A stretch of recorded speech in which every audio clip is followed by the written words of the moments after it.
O verso 9 de Judas menciona um evento singular que não encontramos registrado em nenhum outro trecho da Bíblia.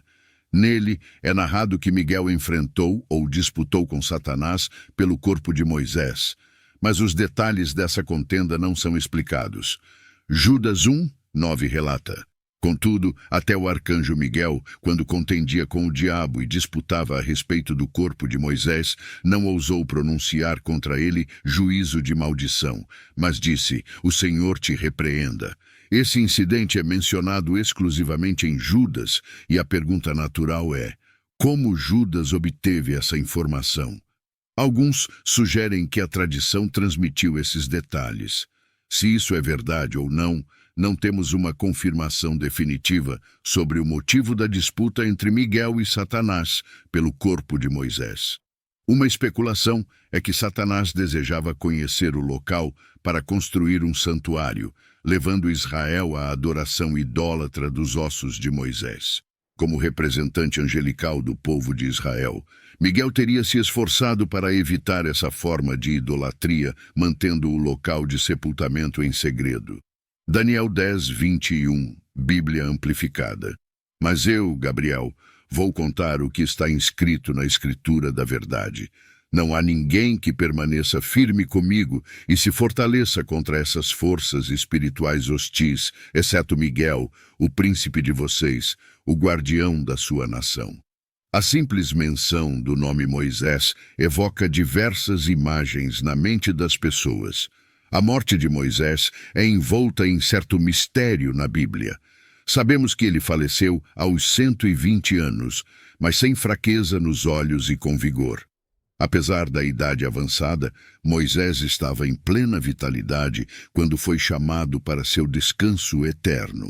Sua entrada na Terra Prometida foi impedida devido à sua desobediência nas águas de Meribá-Cádiz. Ele liderou os israelitas até a fronteira de Canaã e vislumbrou a terra, mas não pôde entrar. No fim da vida, Deus concedeu a Moisés uma visão da terra pela qual havia deixado o Egito. Subindo o Monte Nebo, nas planícies de Moabe, até o cume de Pisga, Moisés, aos 120 anos, contemplou a terra. Com cerca de 1.500 metros de altitude, o Monte Pisga representava um desafio notável. Não são muitos os homens que, aos 120 anos, escalam uma montanha com quase 1 quilômetro de altura e sobrevivem para contar. Contudo, Moisés conseguiu essa proeza, escalando com suas próprias mãos, sem precisar de uma trilha larga. Se há dúvidas sobre a condição dele, esse feito fala por si só. Sabendo que sua morte se aproximava, pois Deus lhe revelara isso, e tendo Josué como seu sucessor, Moisés conseguiu dar cada passo na encosta com os ombros aliviados. A responsabilidade de guiar a nação foi transferida de seus ombros pela primeira vez nos últimos 40 anos de sua vida.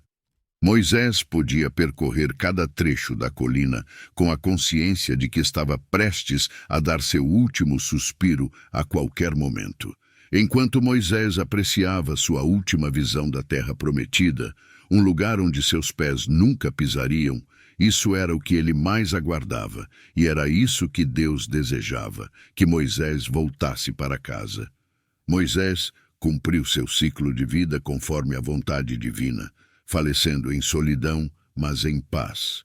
Os detalhes de sua partida são narrados nos últimos 6 versículos do livro de Deuteronômio, capítulo 34.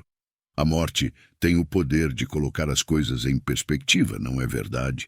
Que maneira singular de viver, 120 anos de idade e sem a necessidade de óculos ou muletas. Moisés nunca experimentou a velhice tradicional, com cadeira de balanço, linimentos e suplementos nutricionais. A falta do sábio conselho de seu líder falecido certamente será sentida pelos israelitas. O impacto de seu trabalho foi tão profundo que levaram 1 mês inteiro para lamentar sua partida. No entanto, esse período de luto finalmente chegou ao fim. Isso reflete a realidade de nossas próprias vidas.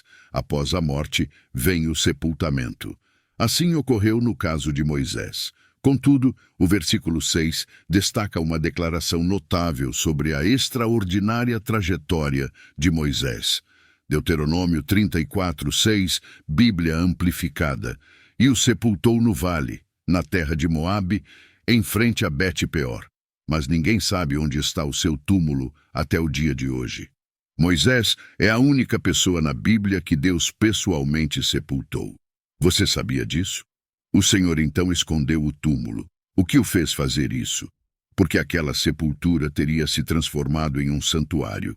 Até hoje, estariam batendo um caminho até Nebo, erigindo santuários, vendendo pipoca e amendoins, oferecendo vários passeios e talvez até mesmo operando um bonde lá em cima com uma grande faixa proclamando o local de sepultamento de Moisés. Então, foi escondido. Isso é tão crucial para o Senhor que até provocou um confronto angelical. Mas o ponto importante é este. Mesmo que Miguel seja um arcanjo, aquele que Deus usará para expulsar Satanás do céu, ainda assim, ele não presumiu falar reprovações àquele que governa no reino dos demônios. Ele deixou toda essa repreensão para Deus. Apocalipse 12, versículos 7 ao 9, Bíblia amplificada. E houve guerra no céu. Miguel e seus anjos guerrearam contra o dragão. O dragão e seus anjos lutaram, mas não foram fortes o suficiente e não prevaleceram. E já não se encontrou lugar para eles no céu.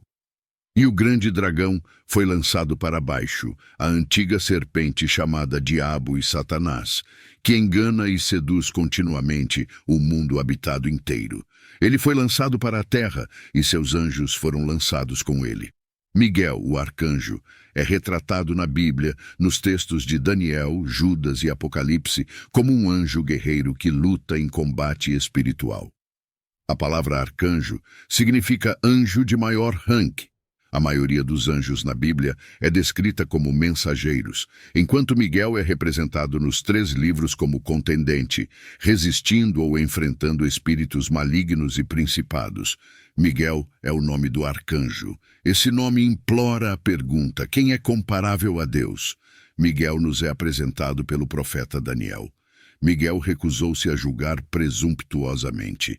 Em vez disso, ele simplesmente anunciou a repreensão de Deus.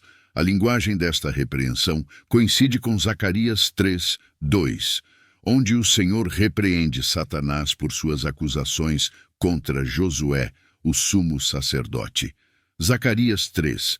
Então, ele me mostrou Josué, o sumo sacerdote, em pé diante do anjo do Senhor, e Satanás de pé à sua direita para se opor a ele. E o Senhor disse a Satanás: o Senhor o repreenda, Satanás, o Senhor que escolheu Jerusalém o repreenda. Apesar de seu grande poder, Miguel permanece completamente submisso ao Senhor. Os anjos justos têm uma classificação e são submissos à autoridade. Considerando a força de Miguel, a submissão do arcanjo a Deus é ainda mais bela. Podemos ver que a submissão nunca é destinada a tirar a força, propósito ou valor de um indivíduo. A força do anjo Miguel não estava em disputa, pois a última menção de Miguel, o arcanjo, aparece em Apocalipse 12:7, quando Satanás é expulso do céu. Miguel e as forças do céu derrotam o dragão Satanás, e o diabo é retido na terra. Irado, Satanás partiu para travar guerra contra aqueles que guardam os mandamentos de Deus e mantêm firme o testemunho sobre Jesus. O confronto é um mal necessário. Ninguém gosta, mas deve ser feito para retificar, purificar e unificar a comunidade. Não é agradável, mas é necessário. Mesmo Miguel, o arcanjo, não lutou contra o inimigo por sua própria autoridade, mas falou em nome do Senhor. Miguel considerava seu cargo e posição com reverência. Lúcifer havia sido criado como a mais alta criatura. Esta é uma lição que tanto você quanto eu precisamos aprender. Muitos cristãos ainda não aprenderam a se curvar até mesmo a Deus. Você e eu, meu amigo, somos criaturas. Ele é o Criador. O que nos dá o direito de questionar qualquer coisa que ele faça? Não me entenda mal. Todos nós lutamos com dúvidas, mas devemos reconhecer que Deus não é apenas o Criador, mas também o Redentor. Ele é aquele que cuida de nós, mas nosso Deus é exaltado, santo e supremo. Ele é um Deus justo e correto. Ele nunca comete erros e nunca erra. Tudo o que ele faz está correto. Então você e eu podemos confiar nele. Mas será que realmente fazemos isso? Reconhecemos sua autoridade? Valorizamos sua pessoa? Quando os homens forem chamados a prestar contas, o Senhor Jesus Cristo dirá: Vocês disseram, Senhor, Senhor, mas não fizeram o que eu ordenei. Cada um seguiu o seu próprio caminho e fez o que era certo aos seus próprios olhos. Esta é a imagem da humanidade. E você, como está nessa questão? Que exemplo Miguel, o arcanjo, nos proporciona?